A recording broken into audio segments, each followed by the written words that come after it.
Now let's turn to the ongoing scandal surrounding Joe Biden and their corrupt syndicate family business. In 2020, then candidate Biden, as we have played on this show, repeatedly said over and over, unequivocally, that he never one time even communicated a single instance with his son about his foreign business partners. The reality could be nothing further from the truth. In fact, Joe and Hunter were pictured together with Hunter's Mexican business partners.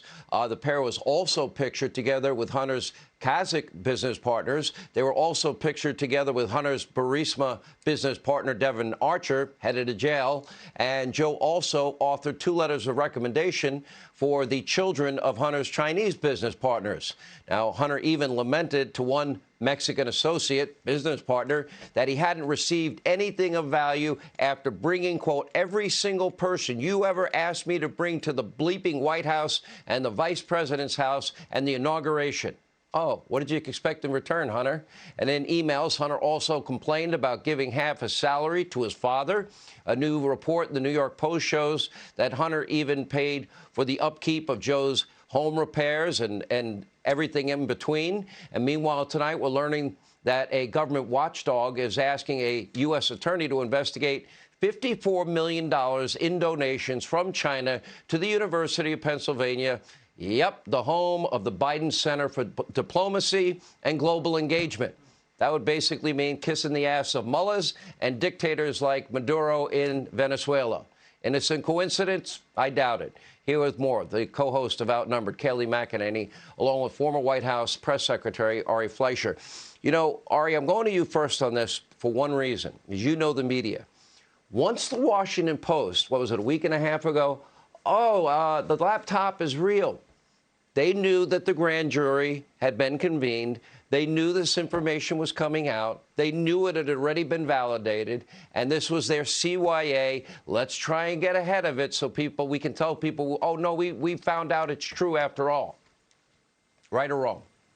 Sean, what does it tell you about the mainstream media's gut and instincts and judgment when they ran with the Steele dossier and they shunned everything that came out about the Hunter Biden story? They got it exactly backwards. They should have shunned the Steele dossier if they had good guts and good instincts and ran after this story. But one thing here, Sean, on the essence of this story, this is not about Hunter. And Republicans and conservatives need to stop talking about the Hunter Biden laptop.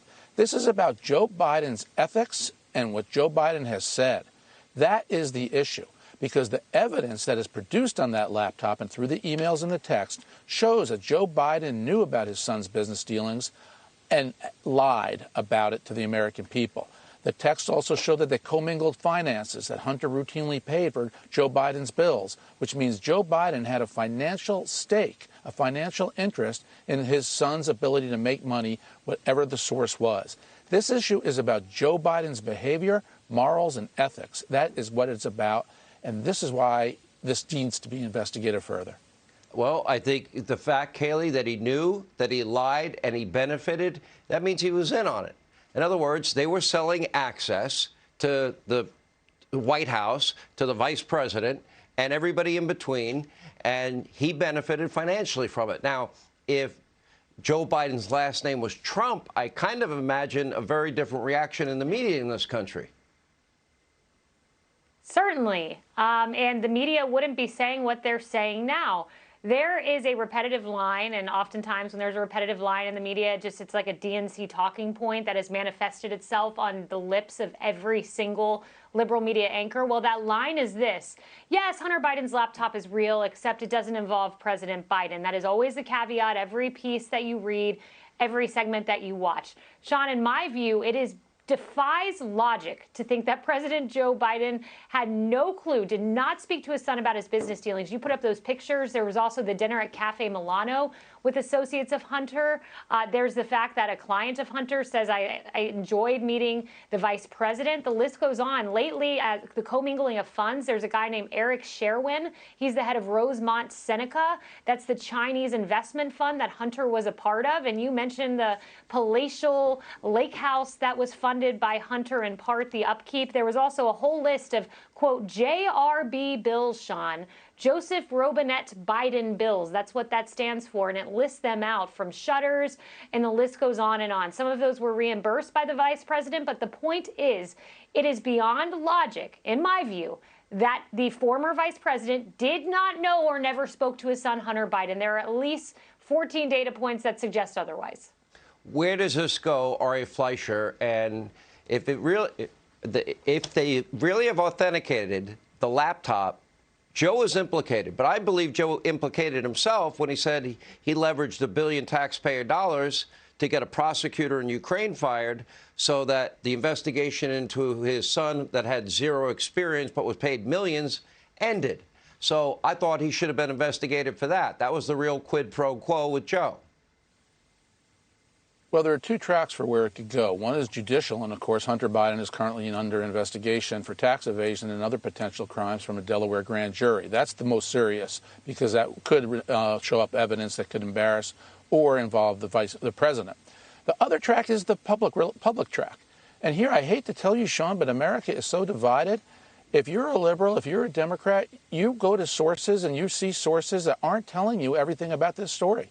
So you don't think Joe Biden, the president, has an ethical problem. If you're a conservative and you watch conservative sources, you know all about it because it's being fully and properly reported. So America is split. America is divided, and I hate that. But that is the reality of the media coverage where the left-wing media, the mainstream media, suppresses news that they don't want the public to see.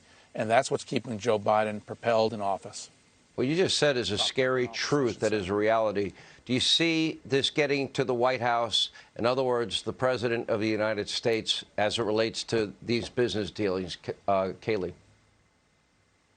I think so. Look, the grand jury, at least witnesses, have already been asked who is the big guy. We know Tony Bobulinski said on this network the big guy is President Joe Biden.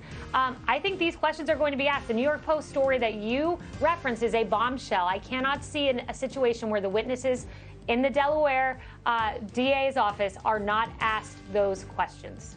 What did Joe know, and when did Joe know it? I think that's a fair question at this point. Thank you both. Hey, Sean Hannity here. Hey, click here to subscribe to Fox News YouTube page and catch our hottest interviews and most compelling analysis. You will not get it anywhere else.